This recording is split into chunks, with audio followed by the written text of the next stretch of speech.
If you have over $200,000 sitting stagnant in your bank, retirement account, or home equity, then you're literally losing money. On this show, you learn how to get that money working for you consistently and conservatively. Learn to grow your nest egg with your host, Shawn Winslow. Let's dive in.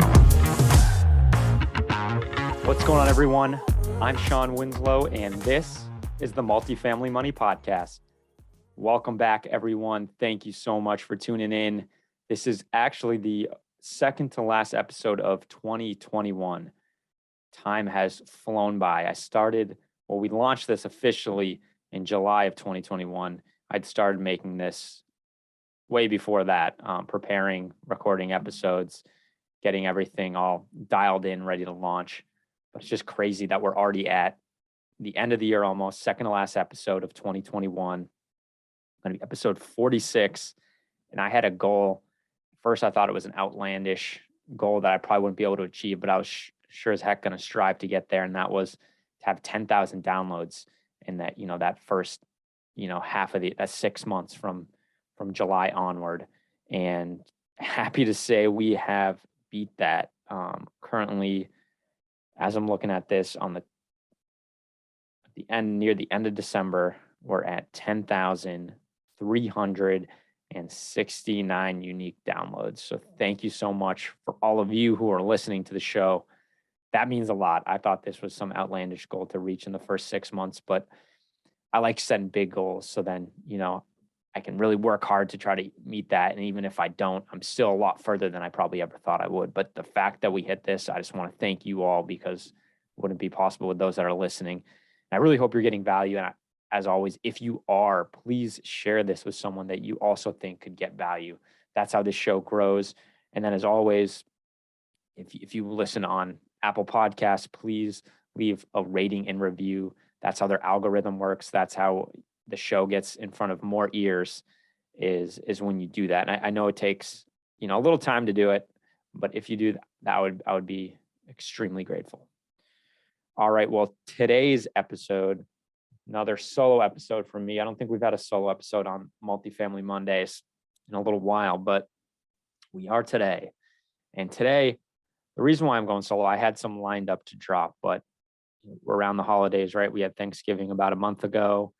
For those that celebrate Christmas like I do, just had Christmas, and it was funny. You get together with your family, and when you say you're in real estate, no matter what you do, you always get, the same questions like, oh, like, isn't that a hot market?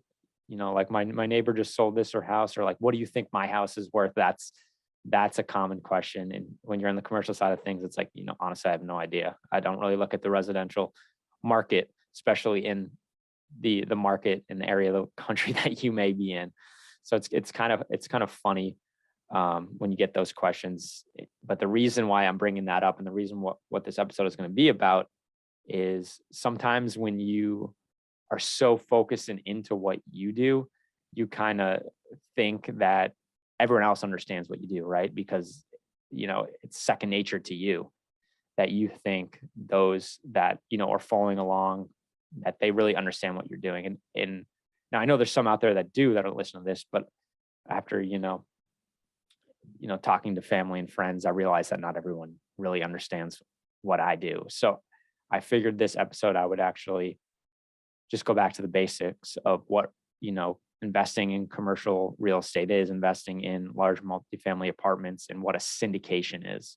So for those of you that already know what all this is, feel free to kind of skip this episode, or if you kind of want to get some refresher too and some tips, listen. But this is more for the people that aren't familiar with syndication. So first, I'm going to define what a syndication is, and then two, for those that are looking to be more a passive investor, what to look in for a good syndicator, a good, also known as sponsor or general partner, because there's a lot of people out there that are doing this style of thing, but there's certain things you want to look for before partnering with them and giving them your hard-earned money. So first, what is a syndication? The way I look at it is, if you remember back when you were a kid and maybe you wanted to get a gift in the spirit of, the holidays were around. Maybe you wanted to get a gift for your parents, or maybe you wanted to get a gift for your teacher. Well, the gift you wanted to get them when you were a child, you probably couldn't afford on your own, at least. So maybe you'd pool money together with your siblings or pool money together with your classmates to get that gift. And that's essentially what we do, is we're pooling money together to afford something that we probably would not be able to afford on our own. So for instance, a large multifamily apartment complex. Currently in my life, I couldn't afford to buy a $10-20 million apartment complex on my own. No way. And my investors who invest with me could not do that either, but they know the benefits. And so those benefits of investing in a large multifamily complex, like most investors know. And for those of you that maybe aren't familiar with the benefits or want a refresher, there's one of the earlier episodes I did do, and that's episode 15, Why I Love Multifamily Real Estate. So check that out. I go over, why I love it, what the benefits are as an investment. But, the people know the benefits of large multifamily, the consistent returns, the cash flow, the appreciation, the debt pay down, debt debasement, and then also the tax benefits. Tax benefits are huge. People know the benefits of getting into multifamily apartments, specifically the large, commercial side of it. But they, one, don't have the money, all the money to do it themselves on that scale. Two, maybe they don't have the know-how, how do I do it? And, three, they might not have the bandwidth, the time to actually do it. And so they want to trust someone else to do that for them, because they want those benefits of investing in this type of investment, this alternative commercial large scale apartment complex. But yeah, they don't have the time or really even the desire to put in that time and learn how to do it. And then also the money part, that's the big part. One, we don't all have the cash to go buy that. Two, we probably most people don't qualify, even if they did, to take that down from a lending standpoint, because not only does the lender look at your liquidity, your net worth, but also your experience. Have you done this before? Because they're not just investing in the property itself. Yeah, that's usually what's collateralized, but it's also in you as the operator. So those are kind of a lot of things why people syndicate. And it's kind of funny, because wherever you live, I don't know, I lived in a city when I first started thinking about this, so I wasn't driving, but I was walking. So I'd be walking, down the road. And this was when I was already very interested in real estate, was in a real estate finance program at Boston University, and was starting to build my own small multi portfolio. But, I was walking down the street and you'd see these big apartment complexes, right? And be like, wow, I'd love to own one of those, one day.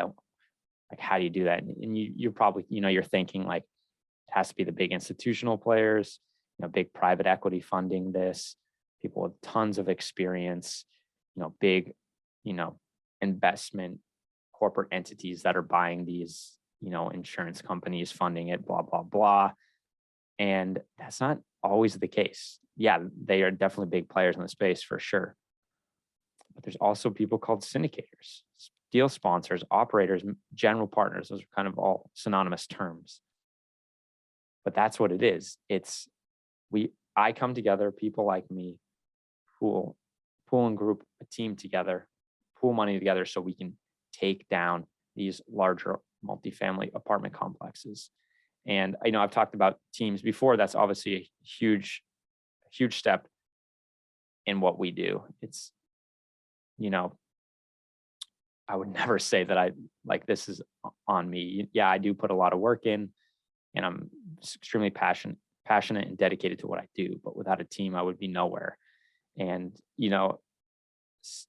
as we speak at the current moment, in the last 12 months, Greenbrier Capital Group has been able to acquire 678 units / beds.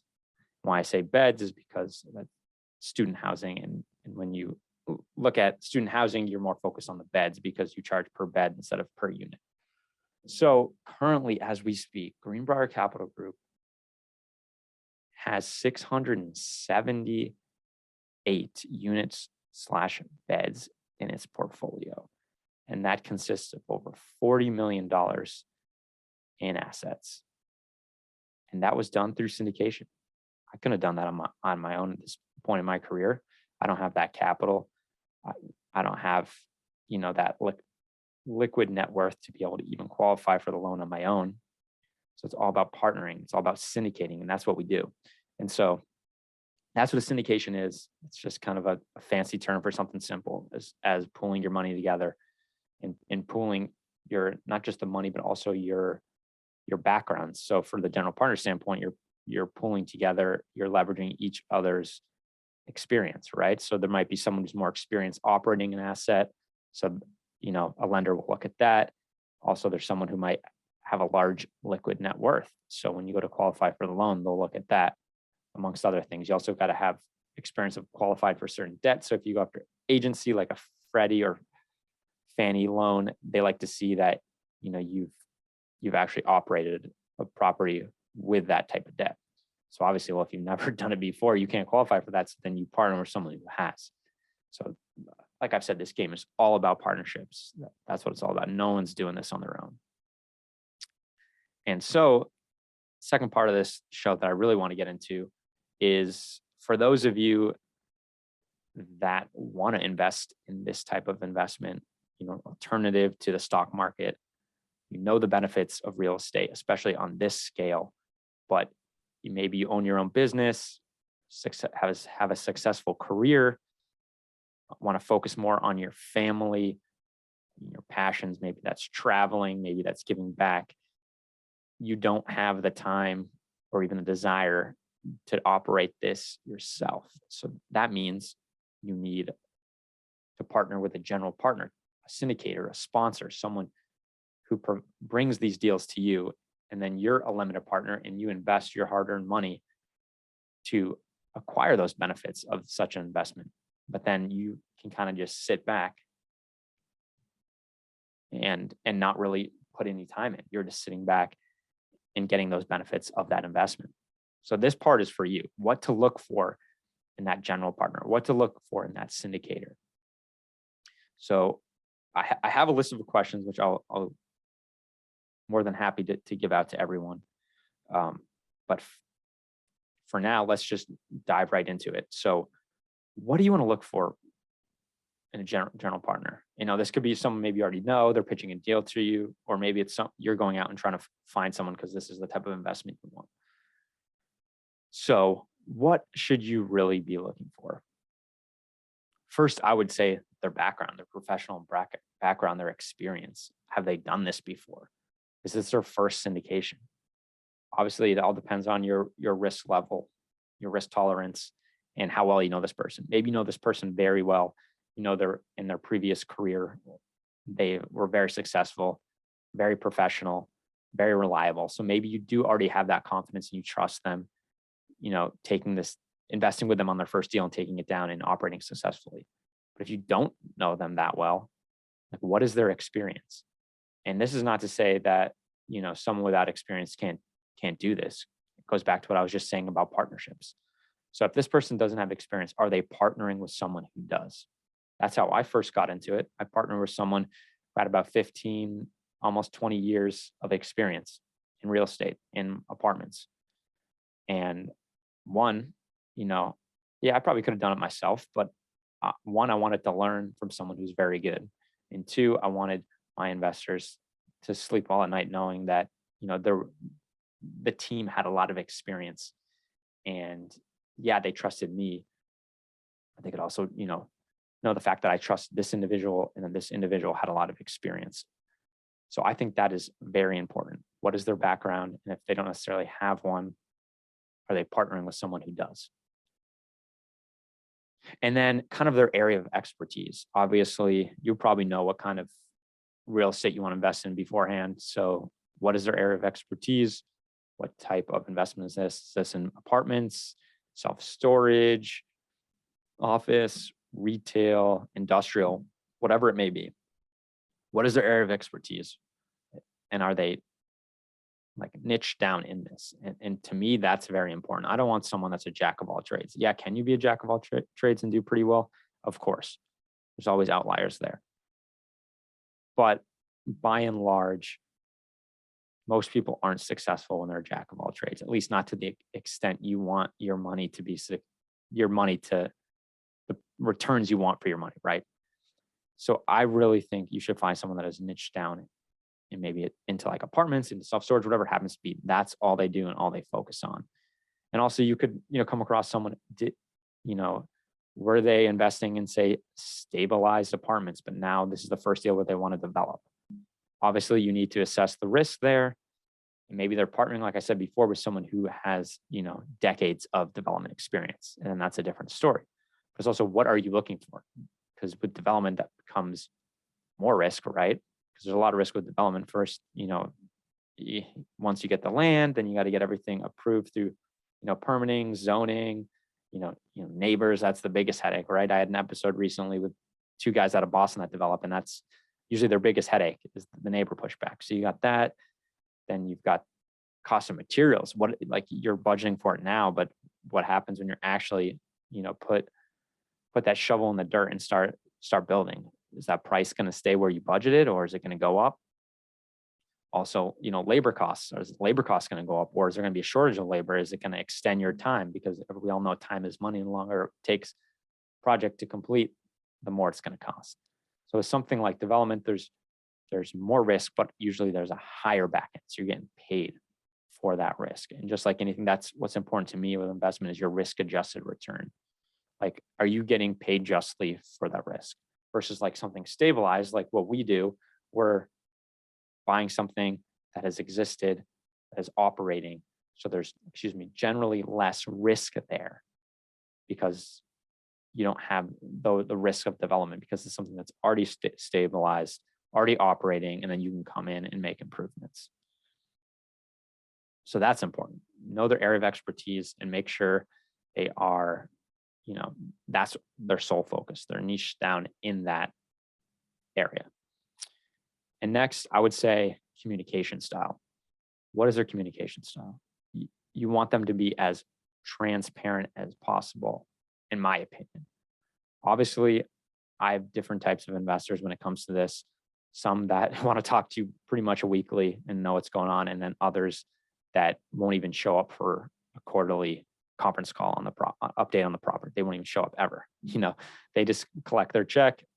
That's good enough for them. So you have a lot of different types of people, but I think it's important, no matter what, that you still communicate like every one of your investors wants to be communicated to, like that one guy that likes to be talked to every week, essentially. Not that you have to, but that's the type of communication you should bring to the table no matter what. So for instance, what we do is we have a weekly dashboard that we get as operators, right? And then every month we put out a report. This is shows the financial statements from, the balance sheet, the income statement. We also show a variance report. So the variance report will show everything that we budget. So it could be, your CapEx budget, maybe your marketing budget for the property, your salary budget for operating the property, and so on and so forth. And then it shows, where are we at on that budget? Are we at the budget? Are we over? Are we below? So that's part of it, the variance report. And we also show every single bank account that is linked to the property. Shows every single payment check that comes in and out of the property. We just want to be as transparent as possible, because there's some people out there that like to see all that stuff, and there's some people that could care less. So we send that out every month, along with a small overview, a little written overview of what's going on.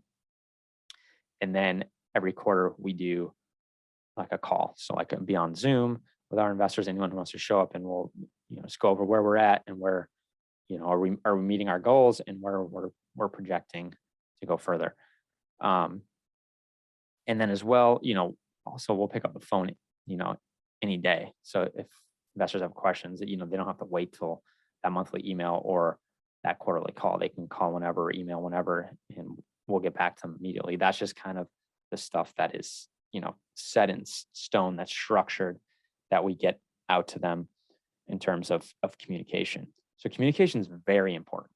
And in my opinion, you should invest with someone that has a similar communication style to that. It doesn't have to be exactly the same, obviously, but you want that much information in case you need to look, just so you know what's going on. And then also, anytime, say, something comes up, we'll get we'll get that out to our investors as soon as possible. We won't wait for that monthly email or that quarterly call. So say we need an update on something that's happening with renovations, maybe something happened with material that slowed us down, or labor shortage or whatever. We get out on top of that as soon as possible. We're not waiting for those emails or those calls. We'll do it immediately because we want to be as transparent as possible. I think that's important. And just like anything, when we come with a situation, we come with a solution. And that's important too. All right. And then investment strategy, this kind of pairs together with what I talked about, area of expertise. What is their investment strategy? Because every investor is looking for something different. Some are looking for that, upside gain right at the end. They could care less about the cash flow and return in the beginning. They want that huge return at the end. That's more of like a development, right? You're developing something, so there's no cash flow, so you're building it and there's a high back end return. Or maybe it's more like a reposition of already built property where there's not really much cash flow to go around because you're bringing the occupancy way down to go completely turn that property, but then it's a big upside at the end, right? Because you've completely changed that property and now you can go sell it for a lot more than you bought it for. Or you have an ask for those investors that are looking for cash flow. They're at or nearing retirement and they want that cash flow. So that's a different type of investment. You're buying something that's usually stabilized, but then you can add value so that it produces that cash flow. So cash flow first, and then the upside is kind of secondary investment objective. So there's different types of investment strategies. That's also something that you want the syndicator or the general partner to be niched in. Like, this is what they do, because you get really good at something, you're gonna have consistency in performance, right? Instead of jumping all around. Yeah, this one's more of a cash flow focus. Oh, this one's a complete reposition. This one's a development. Not that you can't do that eventually, but I think you really need to be focused, especially early on in your career. And then you can create little, different parts of your portfolio that do different things, right? I think that's important. That team that they have in place, is this what they've been doing? Is this what they're successful at? Obviously, you want to know how the general partner is getting paid, right? So you generally, how a syndication is set up is there's usually fees associated, right? So there's an acquisition fee that myself and other general partners take, and that can be anywhere from 1% to 3%. Generally, I say anything over 3 is too much. 4 or 5, that's too much in my opinion. 1 to 3 is usually kind of industry standard. And what a lot of people use that for is money to go. They use that money to go find more deals because it's expensive to find deals. You're paying someone to underwrite, right? So, today's world, you're underwriting anywhere from 100 to 200 deals before you find one that that you get, right? So it takes a lot of work to do that. And then, as you're underwriting those 100 to 200 deals, there'll be some that seem like they may work at first, right? So then you need to go see the property, go tour the property. Well, that costs money, right? You got to get on a flight. And when you're there, you probably got to rent a car and you got to stay at a hotel. Then there's food, that all adds up. And when you have to do that several times before you can actually get a deal, you're using that stuff to fund that. And then you also might use it to fund maybe some of your payroll for your, obviously the underwriter, maybe your acquisitions per individual director of acquisitions is probably getting some of that acquisition fees going towards their salary as well. And another fee is usually the asset management fee. And that's generally 1 to 2% of gross rents. And that's essentially just paying the asset management team. And like us, we have an in-house asset management team where we asset manage the property manager. So that's, for those who aren't familiar, you have the property, right? And then you have the staff that's on property. So usually per 100 units, usually you have 1 in, 1 out. So usually you have, the property manager in and then the maintenance guy out, right? So usually it's 1 in, 1. So something like a 200 unit property, you'd have usually your property manager and your leasing agent in-house, and then out you would have probably 2 property maintenance individuals. And, that can be different. You could have one full-time maintenance, one half-time, or you could have two full-time, one half-time. It all depends on the property, right? So you have the staff on property, and you have your third-party property management company, and they collect a fee. That's generally 3 to 4%. And that's of gross rent. And they take that out of the gross rent, and that's to pay for overseeing the staff in the property, right? They take care of everything, make sure all your contract services, like your lawn care, property maintenance, make sure that the staff is doing what they're supposed to do. So they oversee everything, the day-to-day operations that's going on at the property. And then as an asset manager, you manage that third-party property management company, make sure that they are doing their job. And generally that's in-house with the general partner, the syndicator. So they generally take 1 to 2% of the gross potential rent to pay to do that. And those are kind of some common fees. Sometimes you'll get some other ancillary fees, maybe some they'll take for like due diligence of the property originally when you're underwriting. There's some other, when you're touring and doing the due diligence when you're under contract. But those are kind of the main fees. And obviously you want to be in line with your general partner and your investors. Like, are you comfortable with that? And this is really not something you should try to negotiate with the general partner unless maybe they're newer. But generally these are like tried and true practices. You want to make sure they're within the industry standard, and because everyone's got to get paid at your job, right? Like, you're not going to work for free. I'm not going to work for free. So you just have to be comfortable with that. And also, I like to see when the general partners invest their own money into a deal. I think it's important to have skin in the game with your investors. Now, it doesn't necessarily have to be a lot of money, right? We try to invest at least the minimum, right? And I think that's important, just to say that we feel this is a great deal, so we want to invest in it as well. And I think that just makes everyone sleep better at night, and it just shows that you're aligned. Now, obviously, it depends what's going on. Sometimes we might have several deals that we're closing on at once, and part of being able to close on a deal is the lender likes to see you have you have to have a certain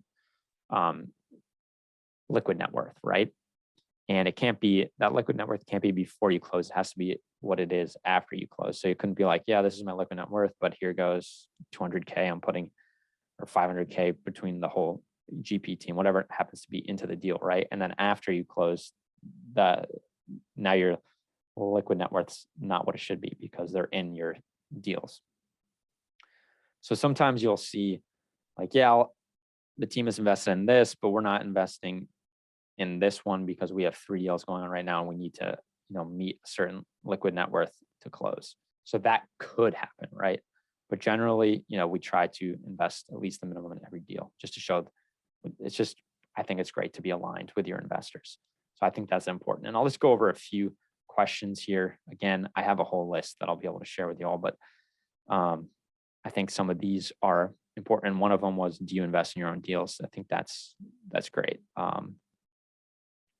Obviously, what are some of the main risks? That's important to go over and make sure that they're telling you the truth. Obviously, they could probably just share you the PPM, because the PPM, the private placement memorandum, a document LP, limited partners signed to get into a deal, written by attorneys, and it tells you like every risk possible. So that's a great read, right? So that's an important question. Also, another important one that I feel like not everyone asks is, what if I need the money? Because generally these are like 3 to 7 year commitments, right? On average, it's 5 years. But what happens if I need the money? And I think that's an important thing to ask, because the way we do it is we go in with our investors and be like, you need to know that this is on average a 5-year commitment. You need to be comfortable with that. That's what you need to plan for. And then obviously stuff happens in life. We all know that. And as a partnership, as we grow, this is not just transactional business. We want this to be more, based on a relationship. We want to grow with you. So with that said, and the fact that we know that life happens, if something happens, we do our best to get your money out. And that's generally how it's done is, you pull your slug of, let's say, 100K out, and then we'll go to the other investors and ask if they want to invest more. And a lot of the time they do. So then they'll bring in more, the other 100K, and your 100K will come out, or we'll go outside of it to do that, outside of the current investor pool to do that as well. But again, it's important to ask that question to know, like, what if you do need your money? Obviously, what's your team's background? We went over that. Past performance, that's a big one. Ask about past performance. And again, if the person you're investing with is newer to the business, are they partnering with someone that does have a past, does have experience? Ask about that individual's past experience, past performance. And obviously, why do you like the particular niche you're in? And as a limited partner, you probably know the answer for yourself, but it's good to hear why that individual, that sponsor, that general partner, that syndicator likes this type of investment. And then I think, obviously, I talked about investor and client communication. That's important to know. And then what markets are they in terms of like geography? Like, where are they? Why do they like them? I think those are some and how deals are structured from, between the general partner and limited partner. That's all really important questions. And again, this is something that we have on our website under resources as greenbriercg.com. It's under resources that I have all the questions there. But yeah, I thought it was just important to get on here and explain like what we actually do. Because again, I feel like with whatever you do in life, it's such second nature to you that you feel that it is second nature, that it's just so simple that you feel like everyone gets what you're doing just by explaining it quickly once. And that's not the case. That became real evident over the past holiday season and with the questions I was getting. So I thought it was important to get on here and kind of explain what we do. And yeah, if you ever have any questions about what we do and want to go into more depth, I always love to have a conversation. You can reach out to me on my Instagram. That's where you find me most, at ShawnWins is the handle, or you can find me on LinkedIn as well. And then obviously on the website, we have a place where you can go in and set up a call. So again, thank you all so much for tuning in. I can't believe we're over 10,000 downloads within the first 6 months. I think it's even a little less than 6 months, which is crazy. So yeah, this is the second to last episode of 2021. Time flies. But the next episode, which is the Finance Friday episode of the week, that's where we're going to be talking about goals, setting goals, specifically financial goals, and how the best way to do that and what's worked for me. Just a little preview. It's not just about saying, I want to do this. And it's not saying, I want to make $100,000. That's a goal. But without actionable steps, it's just a dream. So we'll be talking about that. But again, thank you all for tuning in, and we'll catch you on the next one. Hey, this is Shawn Winslow. After being in the financial service industry for years and having candid conversations with good people just like you, I realized that so many of us are wanting an investment strategy that provides solid returns and consistent income without the bumps in the road. There's little known secret that your financial advisor doesn't want you to know. There is investment out there that is less volatile and the returns are stronger. Get more details by going to greenbriercg.com and clicking on the free e-report. And by the way, if this show has provided you any value, then feel free to leave an honest written review and of course share it with a friend who needs it. See you next week for another great show.